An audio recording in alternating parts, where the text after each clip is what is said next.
Lord, thank you so much sa pagbigay niyo sa akin ng isang panibagong buhay. Sa pagkahulog ko mula sa 6 foot papunta sa baba ng concrete. Alam kong mahirap ang aking babagsakan. Alam kong hindi ako ligtas sa pagbabagsakan ko. Nang tumawag ako sa inyo, humingi ako ng tulong at binigyan niyo ako ng pansin. At sinalo niyo ako. You saved my life, Lord. Thank you so much. Dahil kung hindi niyo po ako na-save, ay wala na rin ako ngayon. Maraming salamat po sa binigay niyo sa akin ng isang pagkakataon, isang himala na nailigtas ako sa ganyang klaseng pagbabagsakan ko, na concrete ang aking babagsakan. Paghingi ko ng tulong sa inyo, andyan agad kayo. Sinalo niyo ako, sinave niyo ang buhay ko, Panginoon. Maraming salamat.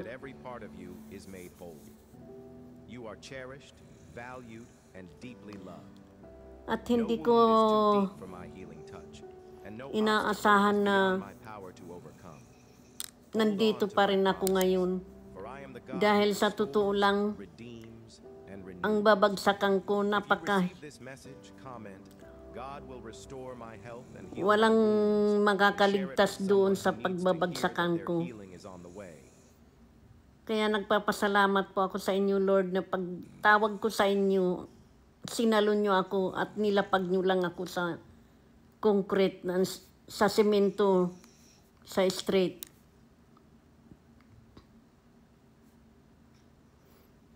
At sa inyong lahat po, sa lahat ng mga followers ko, non-followers, family and friends, thank you so much sa pagdasal nyo sa akin na para maka-recovery agad ako. Nagpapasalamat din ako sa inyo talaga sa pagdadasal ninyo.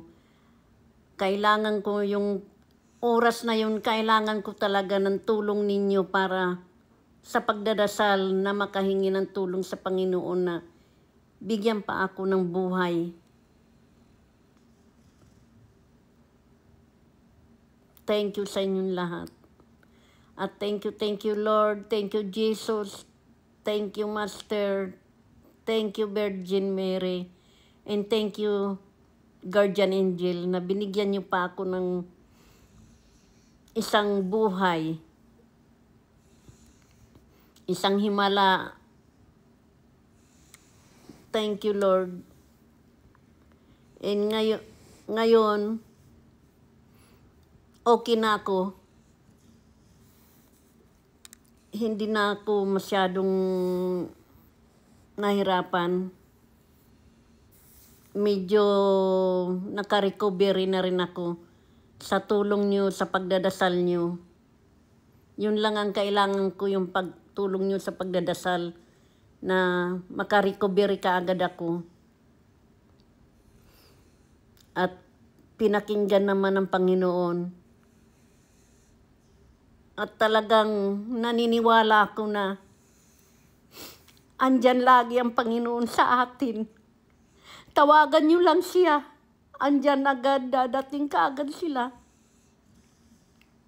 Dahil nung bumagsak ako, walang nakakita sa akin. Walang nakakita. Kundi ang ginawa ko, tumawag lang ako sa Panginoon. Sabi ko sa Kanya, Lord, help me.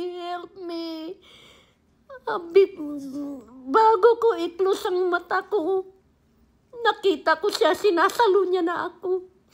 At hindi kong naramdaman na pagbagsak ko ay simento na madudurog ang katawan ko o ulo. Pero nagpapasalamat ako kasi nandyan siya. Nandyan ang Panginoon. Sinalo niya ako. Sinib niya ang buhay ko. Kaya maraming salamat, Panginoon. Guys, lagi niyong tatandaan, ang Panginoon nandito lang sa tabi natin. Huwag tayong gagawa ng masama. Maging mabuti tayo. At nandyan siya lagi. Pag humingi ka ng tulong, andyan siya lagi. Thank you so much, Lord. Thank you so much. Thank you.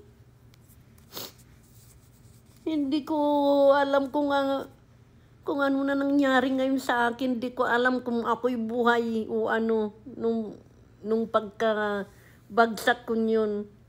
Pero talagang siniba ko ng Panginoon. Kaya maraming pasasalamat ko sa Panginoon. At maraming salamat din sa inyo sa pagdarasal nyo. More than 2 weeks, July 13 nangyari sa akin at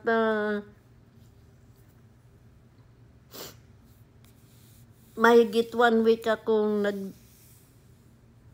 nagsusuper sa nangyari sa akin. Pero nagpapasalamat ako sa Panginoon dahil hindi niya ako pinabayaan. At sa tulong din ninyo sa pagdadasal nyo sa akin na gumaling ako, makarecover kaagad. Hindi ko niraras ang recover ko. At least nagpapasalamat ako dahil nararamdaman ko ngayon na makaka-recover ako at hindi ako pinababayaan ng Panginoon. At binigyan niya ako ng isang panibagong buhay. Thank you, Lord. Thank you, Jesus. Thank you, Master. Thank you, Virgin Mary. Thank you, Guardian Angel. Thank you. Talagang sa pagtawag ko yun, hindi niyo ako pinabayaan. Maraming salamat ulit.